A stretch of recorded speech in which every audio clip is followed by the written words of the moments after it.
Um, Welcome everyone this evening. We're thrilled to have you guys joining the call this evening. So let me just jump into some introductions and let's get things kicked off. I'm Donna Walker. I'm a practice development coach and a senior startup consultant, and I will be presenting the format this evening. Along with me on this call is Lori Ritchie, who is also a senior practice development coach. And today we're going to be talking about the P&L Playbook and Money Challenge and how we make every dollar count. And last month we broke down the P&L and learned how to read the numbers. Today we're taking that a step further by simulating real-world financial decisions to see how they affect your bottom line.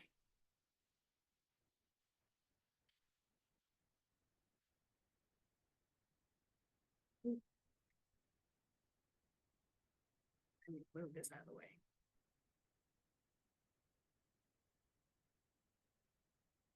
Sorry.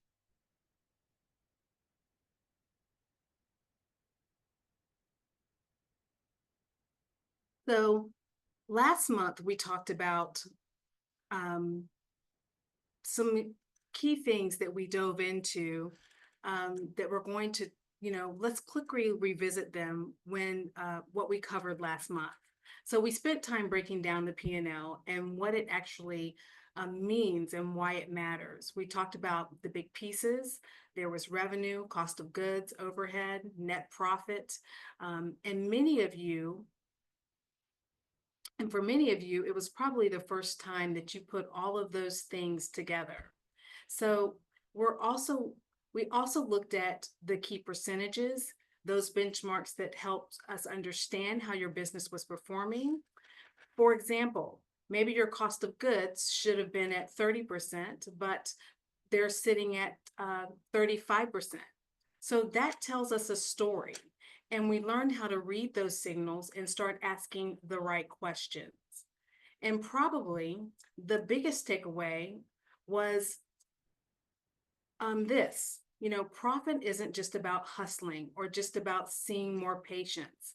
It's about being smart about how we spend, how we price, and how we schedule, and really making most of the resources we have already work for us.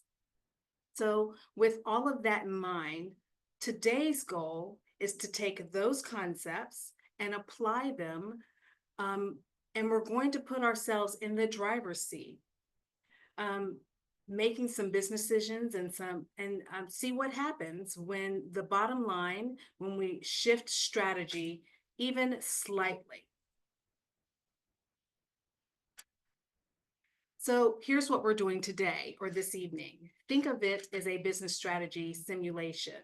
So, but with no real money at risk. We're going to be using a worksheet, what I like to call fake money, to walk through different financial scenarios. You'll be put into situations where you have to make decisions as the owner or manager would.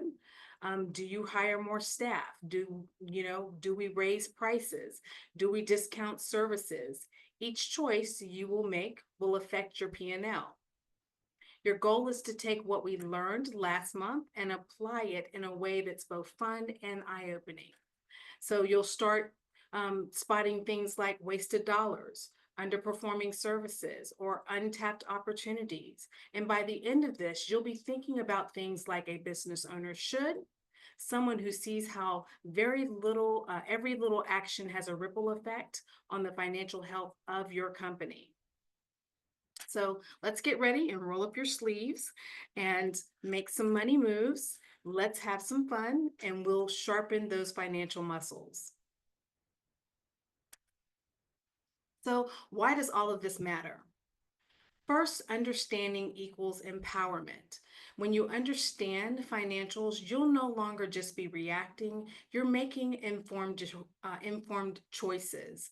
You know where to look, what questions to ask, and how to spot issues before they become problems. Second, Financial literacy leads to better decisions, whether you're a provider or a manager or part of the support team. Knowing the numbers helps you prioritize what really moves the needle. So it's not just about doing more, it's about doing what actually makes a difference. And finally, when you start thinking like an owner, whether you own the business or not, you show up differently. You're more strategic, more thoughtful, more invested. um, that mindset lifts the entire team and improves outcomes across the board. This isn't just a financial exercise.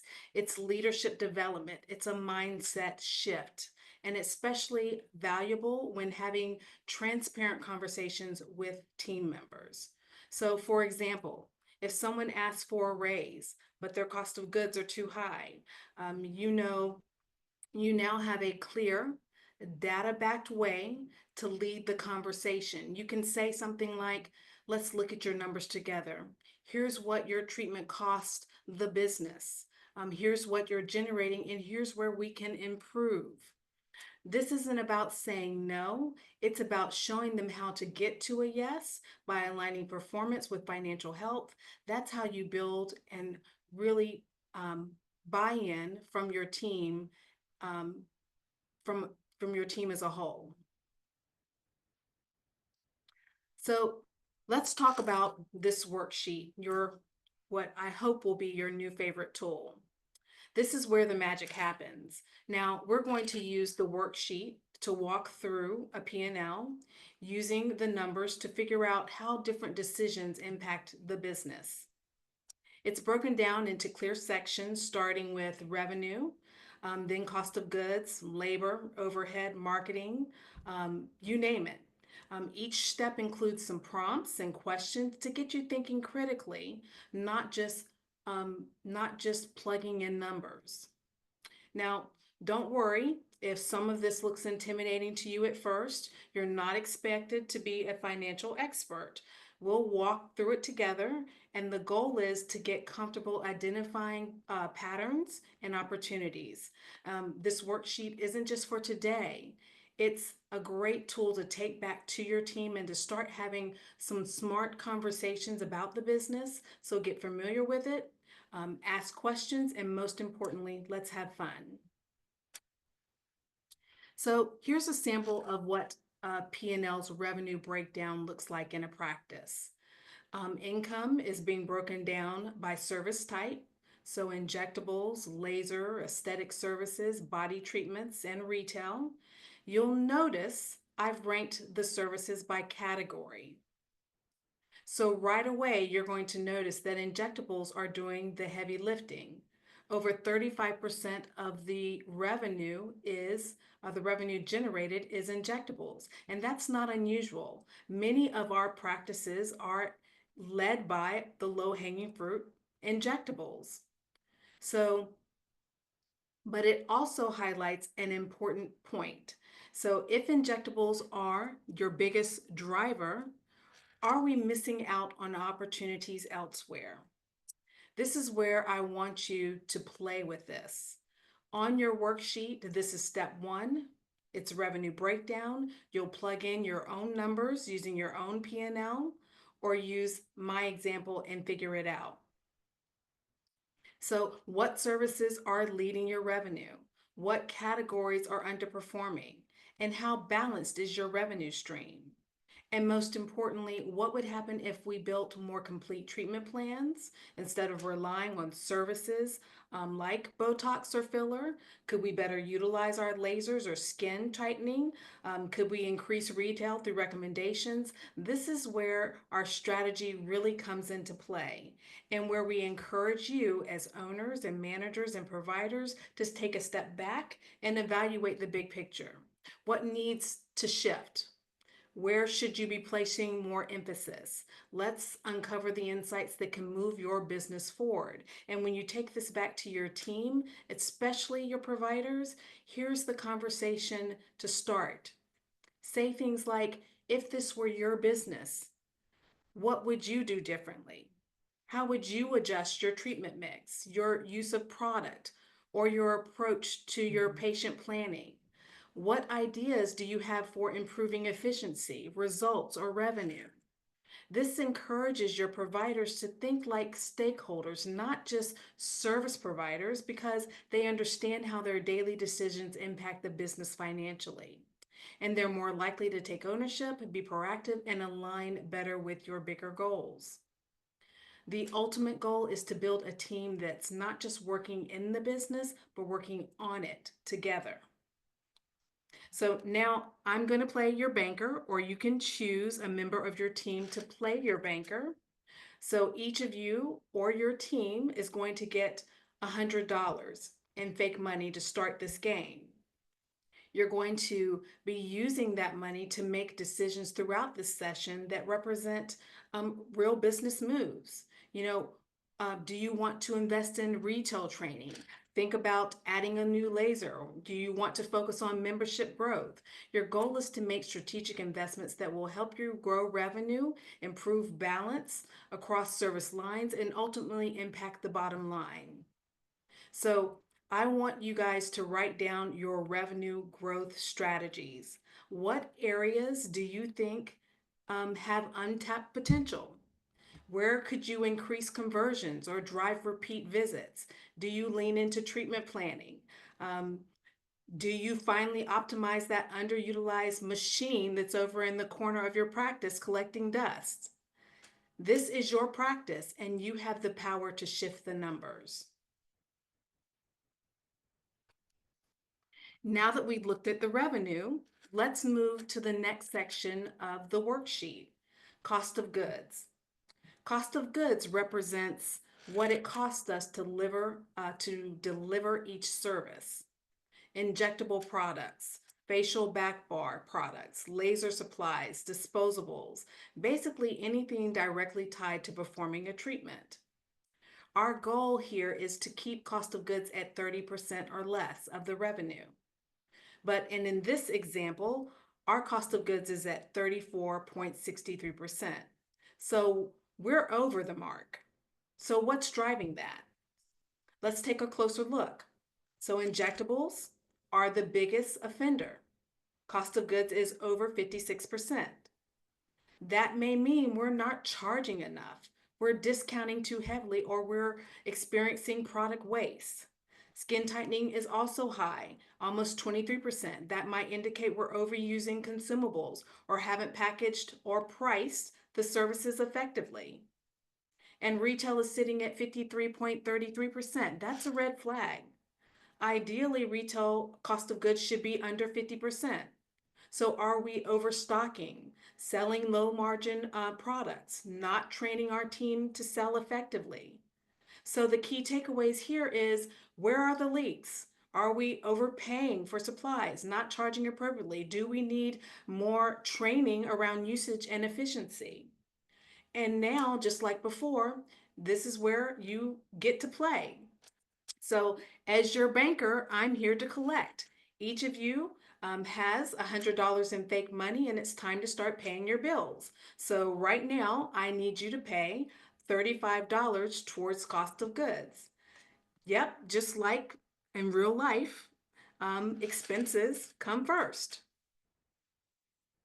So hand over that payment. But let's also talk strategy. So, where can you start to bring your costs down? Ask yourselves, are you paying too much for injectables? Should you renegotiate with your vendors? Could it be time to raise prices or stop discounting? Would training your team uh, product to reduce product waste make a difference? Could you bundle services or build smarter treatment plans that steer patients towards higher margin services? Don't forget retail. Are your shelves filled with the right products? Are you carrying too much inventory? Run a report in your POS system for inventory that has not moved in 30 days. Could you replace that with low margin items with higher profit alternatives? So right now, I want you to write down 2 to 3 strategies you would implement to reduce your cost of goods, and think about it strategically. So where can you trim the fat without compromising the patient experience, and where could you invest smartly to see a stronger return? Go ahead and go ahead and make your payments to me, but make sure you're choosing strategies wisely and every dollar counts towards the bottom line. Next, we're going to keep going on with step 3, productive labor. So this is the part of the this part of the worksheet helps us evaluate how much we're spending on the people who directly generate revenue. So we're talking about your injectors, your estheticians, your laser techs, the surgeons, or anyone who's delivering services. So we're aiming for 20% or less of total revenue going towards the labor.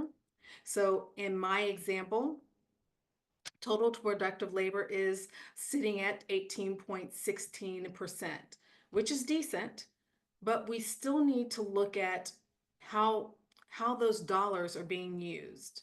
Now, don't forget to include bonuses. That 10% line item you see for bonus compensation, that's part of your labor cost too. If you're thinking about offering a productivity bonus, you need to calculate these into your overall labor percentage, just like regular wages.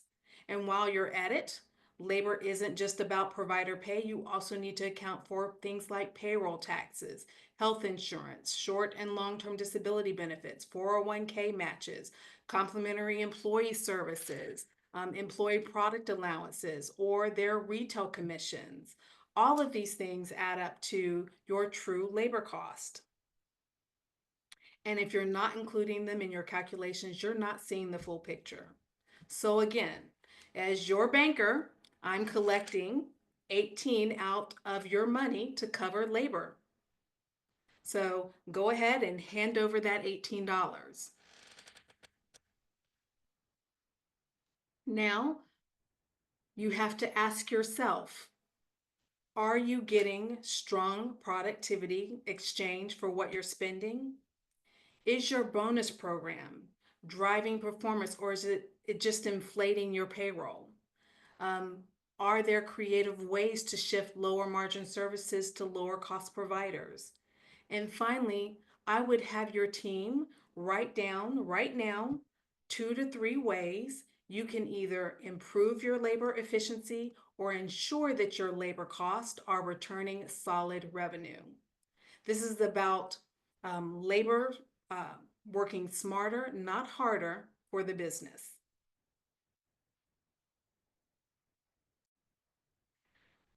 So now let's look at step 4, credit card and third-party financing fees. So these fees feel like a necessary evil. They can also be a strategic tool if you're using them wisely. So in this example, your total fees came out to $56,515, which is 3.7% of total revenue. Our target is to keep this under 3%, so we're slightly over. But let's break that down. Credit card merchant fees alone are 2.5. Cherry and third-party financing adds another 1.2. Now, on the surface, this seems like a lot, but here's the nuance of this. These tools can be absolutely worth it, especially when they help close high-ticket treatments, surgeries, or packages that might not happen otherwise. You know, someone wouldn't say, if someone wouldn't say yes to a $3,000 plan, but they will with Cherry or Career Credit or any other third-party financing company, then that fee just brought in that revenue. So it's a trade-off, and it's a powerful trade-off. Are you offering these financing options where they truly make sense? Or are they being used on $300 facials that someone could have easily paid for with a card? And on the merchant side, are you auditing how your transactions are processed? Swipe versus keyed versus tapped. It can also result in different transaction fees. So now again, as your banker, I'm going to ask you that you pay me the $4 to cover your fees. But think of quick tips for lowering fees. Things like reviewing your merchant processing rates monthly because they can creep up on you and they can creep on you surprisingly. So avoid keyed in transactions. They usually have higher fees. Set a minimum threshold for third party financing. Use it on larger packages, not just basic services. Consider prepaying incentives to reduce credit card processing altogether. So, yes, this category costs money, but when used intentionally, it can help boost sales and close higher value cases. The key is to track it, manage it, and make sure it's working for you and not just costing you money.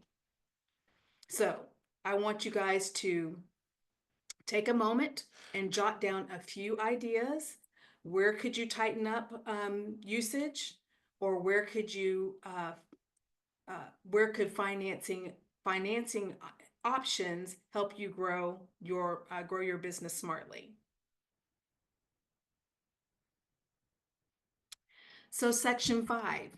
So this section includes all costs associated with keeping your physical space running: your rent, utilities, your janitorial, your repairs, and any other facility related services.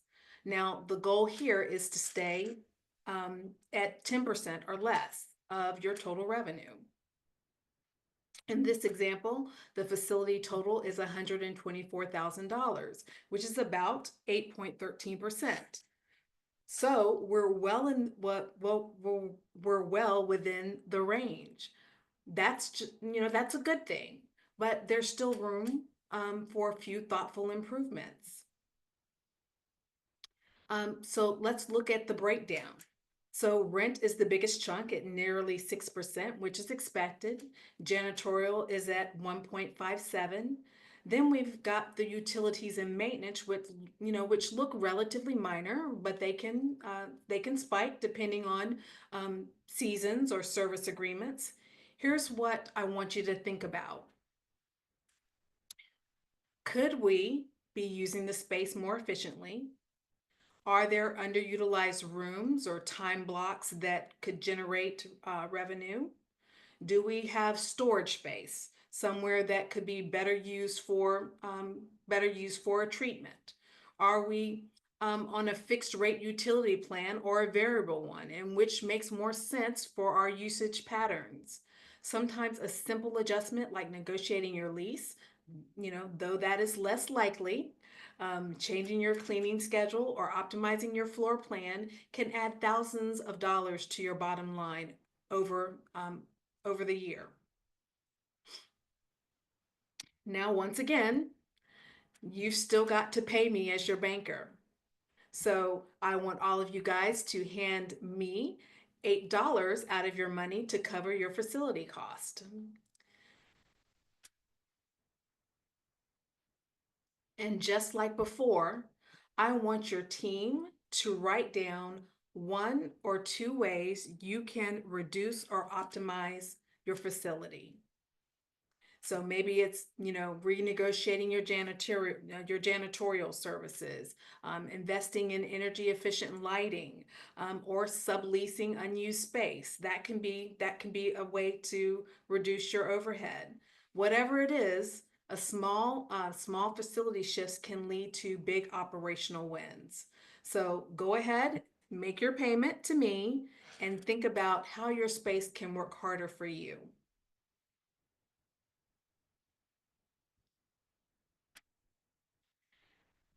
Now, let's talk about one of the most important and sometimes the trickiest areas on your P&L, and it's marketing. So in this example, total marketing expenses come out to 150K, which is about 9.82% of the total revenue. So, that's actually a pretty solid number. The general guidelines for this is new practices should aim at being around 10 to 12% of revenue on marketing, and established practices can usually stay under 10. So, but let's break down how that money is being spent, because that's really important. So general marketing takes up the bulk at 6.43. Digital marketing, social media, paid ads, and SEO or emails is at 2.75. Print marketing, magazines, postcards, and event is under 1%. But here's the real question that I want to ask you. Are we getting value from those dollars? If not, it's not just about how much you're spending, it's about how strategic you are with your spend. So, what I want you to think about is what channels are bringing in high quality, qualified leads? Are those leads booking and showing up? Are you tracking every lead and can you tell which source brought them in? Are you adjusting your plan based on what's actually working? And yep, you guessed it. You got to pay me still. So I'm going to ask you for $10 to cover your marketing expenses. Marketing isn't optional, but it does need to be accountable. So choose wisely. As a team, take a minute to write down 2 to 3 ways you can improve your marketing ROI. Could you implement better lead tracking? Do you need to narrow your target audience? Are there campaigns or vendors you're investing in that just aren't delivering? Remember that every marketing dollar should have a job and you should be able to measure how well it's doing.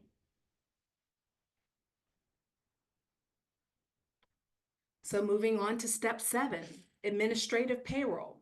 Now this one is important because while clinical providers often get the spotlight, it's your admin team, your front desk coordinators, your office managers that keep everything moving behind the scenes. So in this example, administrative payroll totals about $216,000, which is about 14.14% of revenue. That's above our target. Ideally, we want admin payroll alone should be under 10%, and when we combine it with productive revenue, productive labor, you want your total payroll to stay under 30% of revenue. Now, here's what we need to keep in mind. This number includes more than just base wages like before with our productive labor. You've got to factor in bonuses, benefits, taxes, and even perks like staff services or product allowances. It's easy for this category to grow without anyone noticing, especially if you add just one more front desk person or bump someone's hours without revisiting the return. So here's the questions to ask.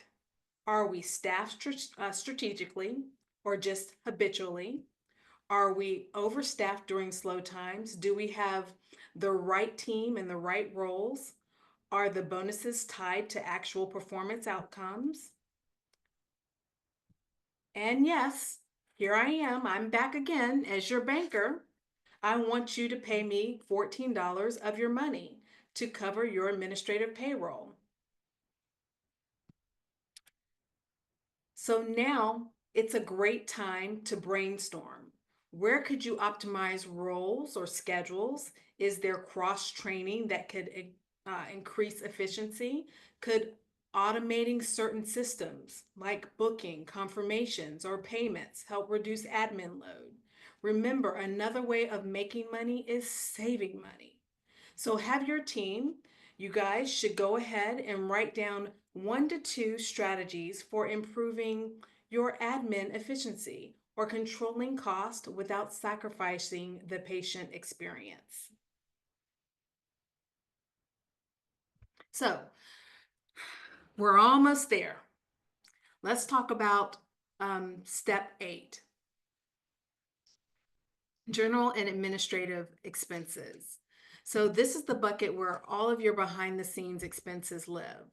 Things like your insurance, your subscriptions and dues, office supplies, bookkeeping, professional fees, your medical director cost, and of course, all the little things like uniforms, your music, and that never ending coffee supply that we want to give out and that we are sometimes using.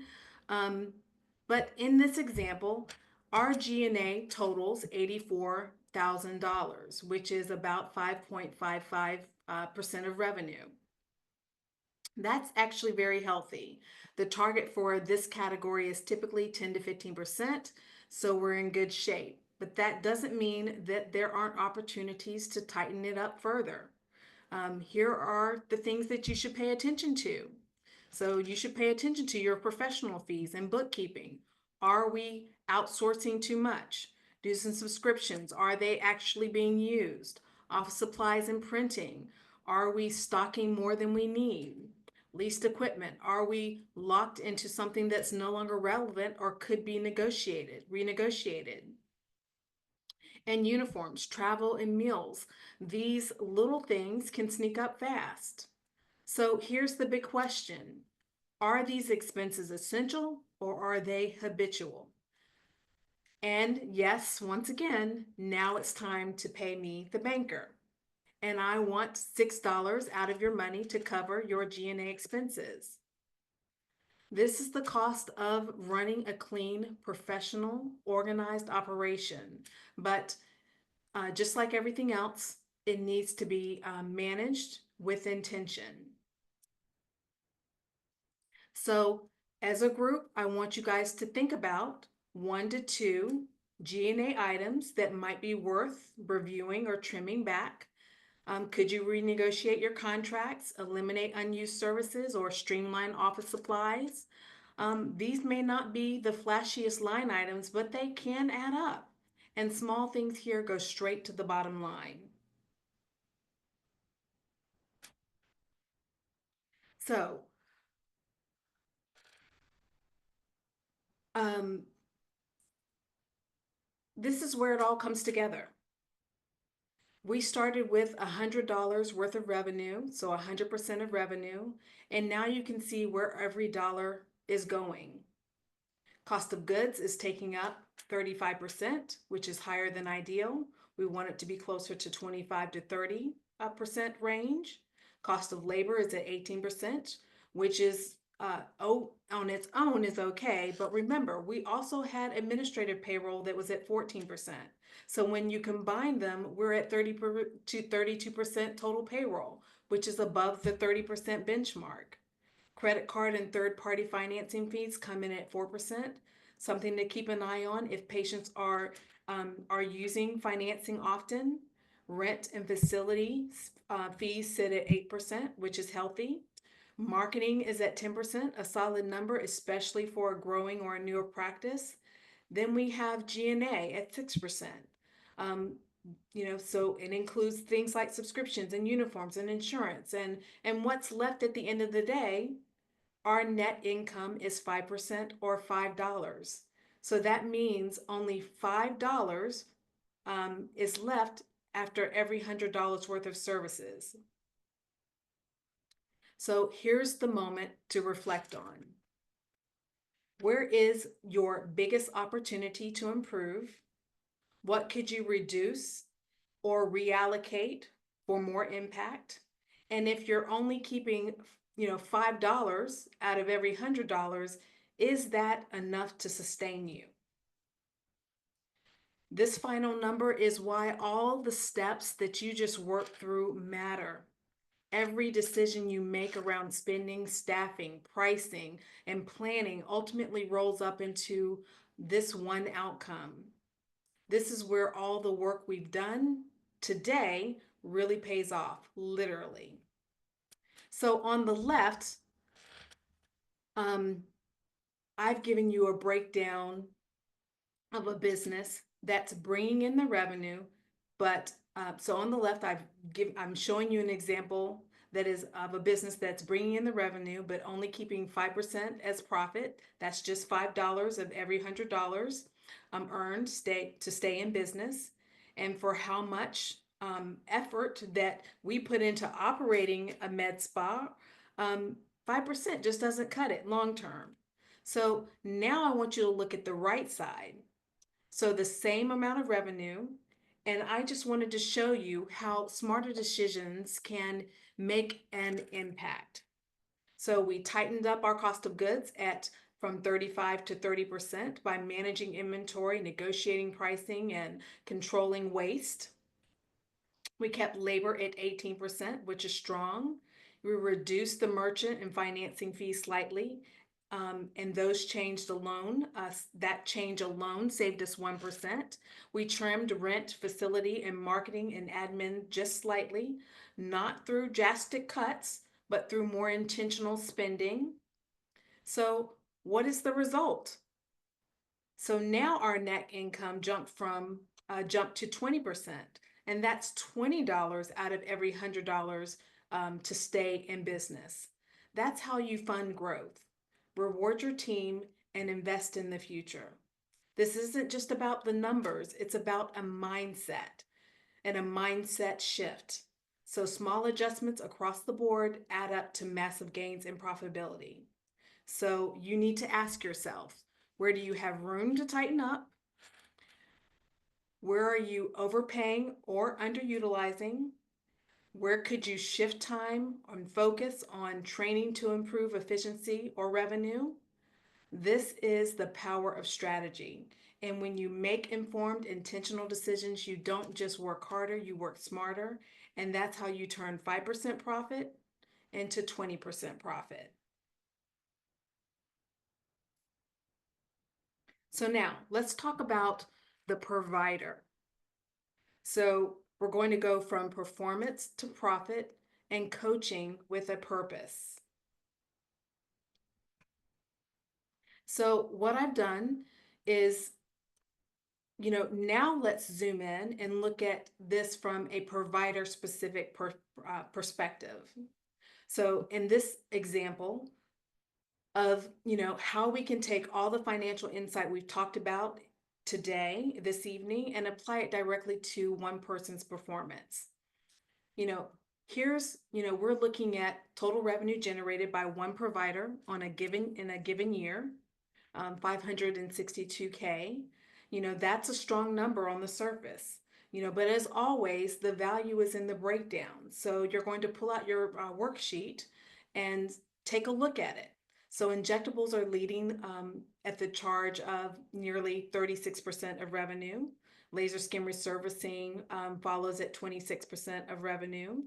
Skin tightening and body contouring make up the rest, and retail revenue is just over 8%. But here's a flag. So the retail to service ratio is 8.86%, when ideally we want that to be closer to 20%. So that's an opportunity in itself to coach them on integrating product into treatment plans, building trust through education, and positioning retail as part of the patient's full journey, not just as an add-on. It's a coaching opportunity on service mix strategy. Are they relying too heavily on injectables? Can we help them rebalance by incorporating more profitable or lower cost of goods services like skin rejuvenation, laser skin rejuvenation, or body treatments?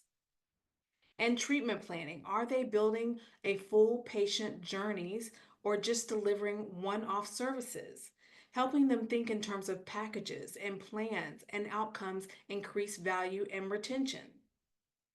Retail sales. With retail under 9%, we can ask, are they recommending home care consistently? Do they know what products align with their treatments? Do they see retail as part of patient results? Time efficiency. Are they spending a lot of time on lower margin services? Could we coach them on how to prioritize higher value procedures or bundle smartly?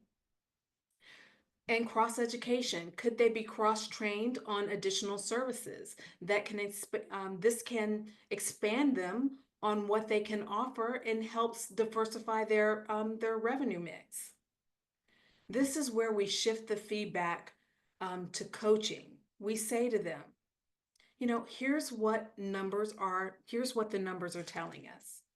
Here's how we work together to grow both your impact and your revenue.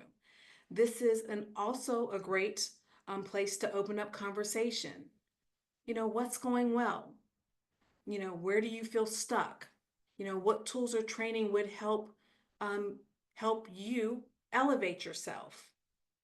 Remind them that this isn't about judgment, it's about ownership, and we're here to help them win. So now we're diving into the cost of goods for this provider. So here's where things get interesting and a little concerning. This provider's total cost of goods is $187,000, which means which puts them at about 33% of revenue, above our 30% target. And when you look at the breakdown, the areas driving that overspending become clear. Injectables are at 55% cost of goods, and that's high. Body contouring is at 28%, skin tightening is at 22%, and retail is a red flag, is at 53.33%. So what does this tell us? First, this provider might be discounting too heavily, especially on injectables, or they may not be charging enough for the product they're using. It could also mean product waste, poor inventory control, or simply an inefficient approach to the treatments. This is a moment for coaching, not correction. I said coaching. So, do you know what your treatment costs the business to deliver? Are you using product intentionally, or are you just using it out of habit? You know, how often are you building structured plans versus treating what's in front of you? You know, and again, as your banker, you're going to give me 33 of your out of your money, that's $100, to just deliver the services alone. Now, here's another mindset shift to coach on. How can you confidently recommend services if you haven't experienced or understood them yourself? So, being a great provider means staying informed, involved, and invested in the full patient journey. So, what we could coach this provider on: better product control, strategic bundling or packaging, stronger retail recommendations, a mindset that supports business growth and clinical success. So, jot down 2 to 3 coaching priorities based on this data. Because when you understand what's driving costs, you can finally start um, driving profit.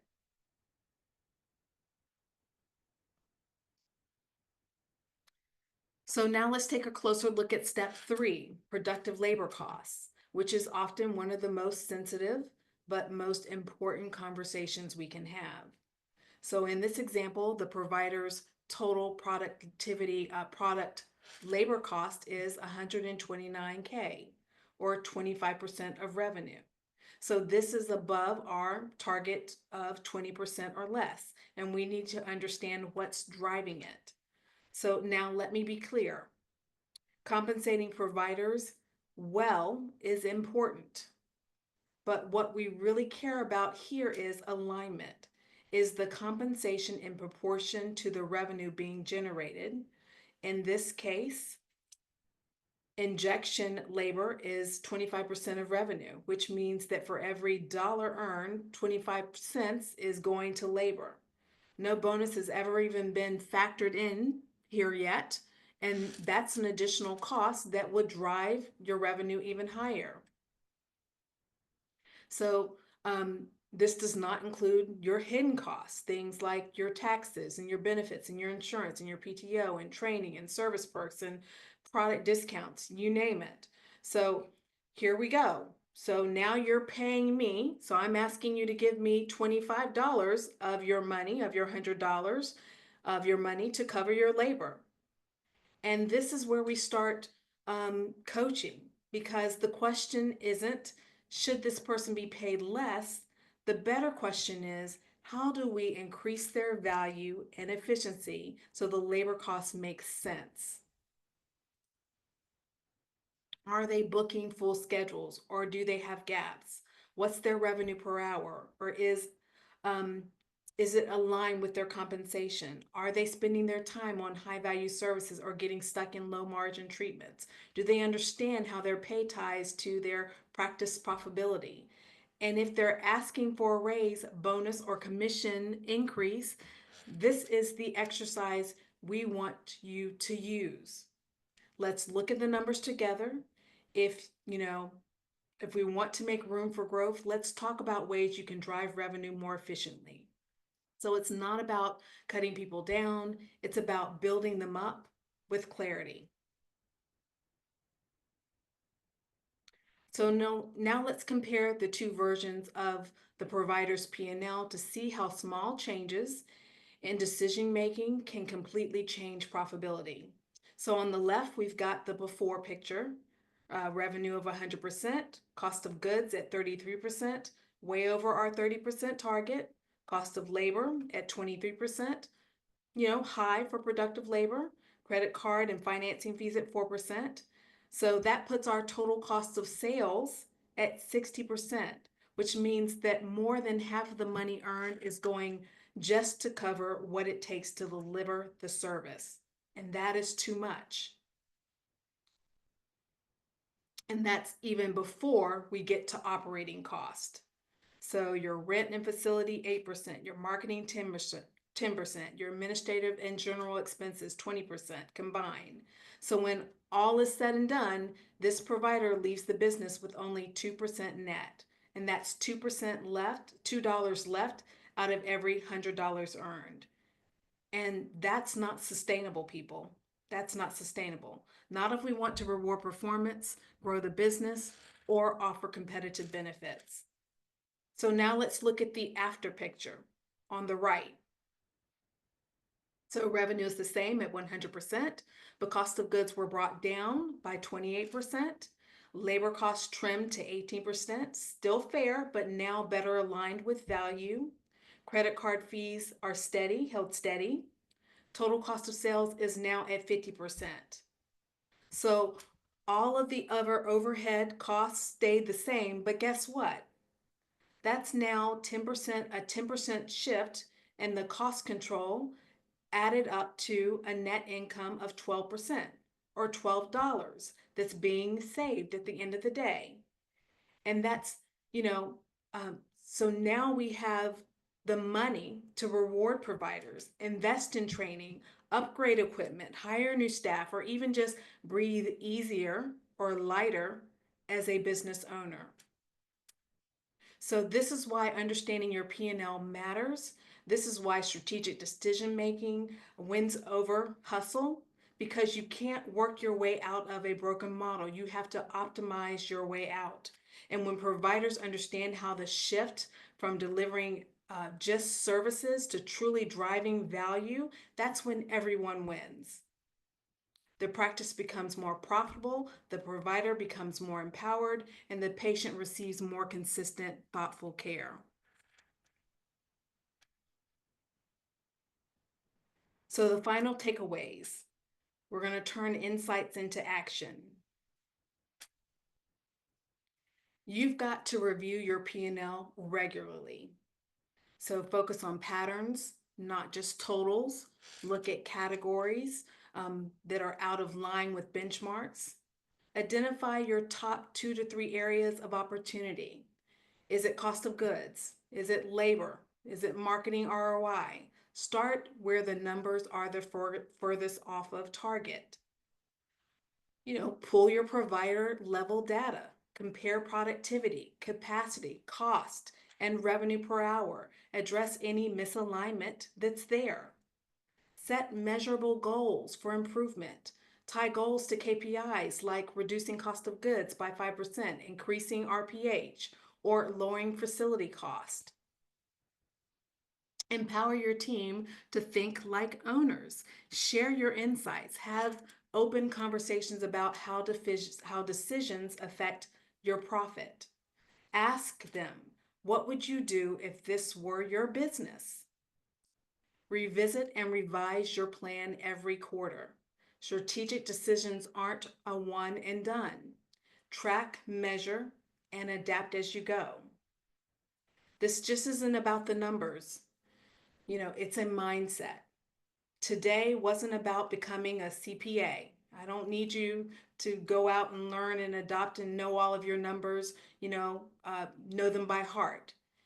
It was about learning how to see how the money moves through your business and how every choice impacts your bottom line.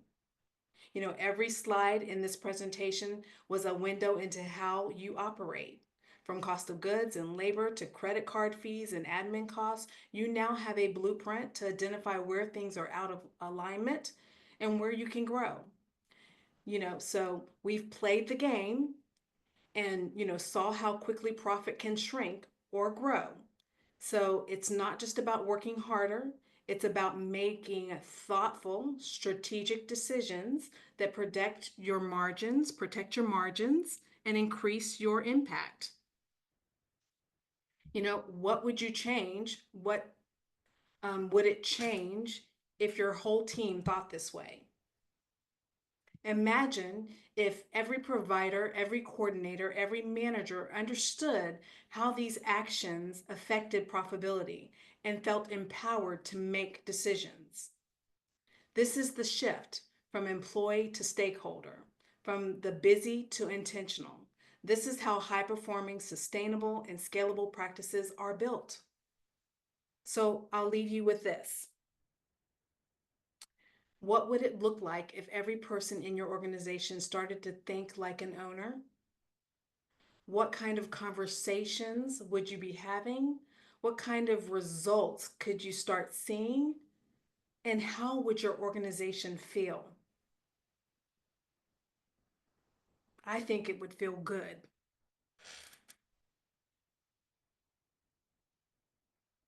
So, you know, as always, we have support hours every Wednesday at 5 p.m. We have practice development office hours with Lori and I every Tuesday at 12. And we have tech and educational courses that you can scan the screen to see. So now I'm going to open up the floor for questions. All right, Donna, let's see. I do have a couple of questions here. Let's see here.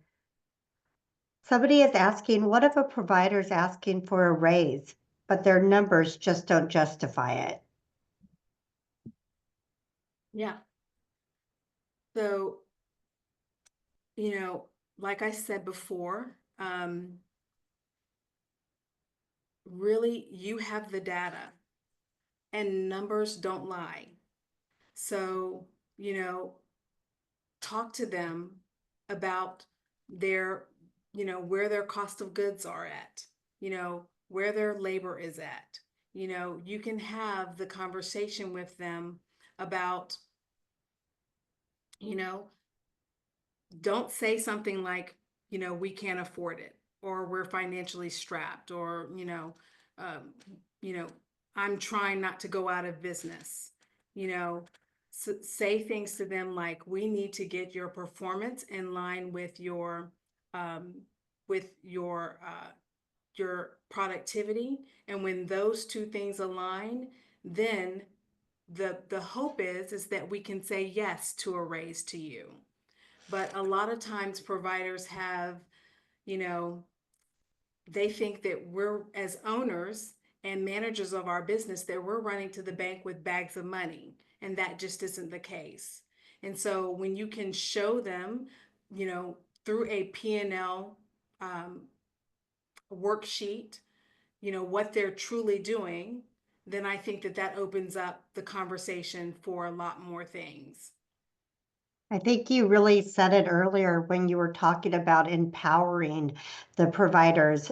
Giving them this information does empower them, and it does give the opportunity to look at what is their service mix. Yeah. Or is there other things that they could do that have a lower consumable? Are they doing enough lasers, or are they just too much for the injectables? I love how you hit on that, Donna, that really gives that empowering and puts some control to them where they can actually maybe see it for the first time. Yeah. Yeah. Exactly. And just one last question. I know we're right at the hour, so we'll do it really quick here. Um, what is the first thing that I should do after this presentation? So, yeah, so I think that you should pick one area and focus on that. Don't try and fix everything at once because you'll become overwhelmed. So pick one or two areas that you can start reviewing.